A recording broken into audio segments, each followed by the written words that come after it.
কোম্পানির প্রোফাইল নিয়ে একটু আলোচনা করে যাই। আমাদের কোম্পানির ফাউন্ডার ডক্টর লিম সিওজিন, ধাতুক ডক্টর লিম সিওজিন।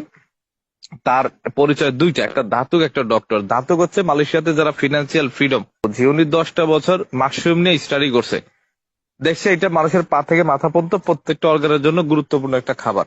তখন মালয়েশিয়ার কেডাতে 60 একর জমিতে ফার্ম এবং ফ্যাক্টরি করে, অর্থাৎ মাশরুম সে নিজেই চাষাবাদ করে এবং উৎপাদিত মাশরুম দিয়ে কিছু প্রোডাক্ট ম্যানুফ্যাকচারিং করে।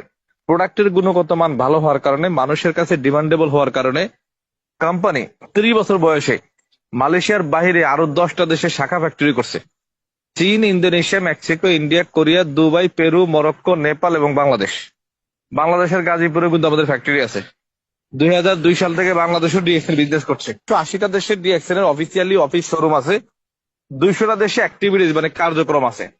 এখন প্রশ্ন হচ্ছে 108 দেশে অফিস শোরুম থাকলে 200 দেশে কেমনে কার্যক্রম থাকে? দেখেন, ফ্রান্সে বা মালদ্বীপে এইসব কান্ট্রিতে আমাদের কিন্তু অফিস বা শোরুম নাই, কিন্তু অনলাইনে প্রোডাক্ট পারচেস করলে স্পেন থেকে বা মালয়েশিয়া থেকে প্রোডাক্ট ডেলিভারি দেয়। তার মানে ওই দেশে অফিসিয়ালি অফিস বা শোরুম বা প্রোডাক্ট না থাকলেও বিজনেস করা যায়, প্রোডাক্ট পাওয়া যায়।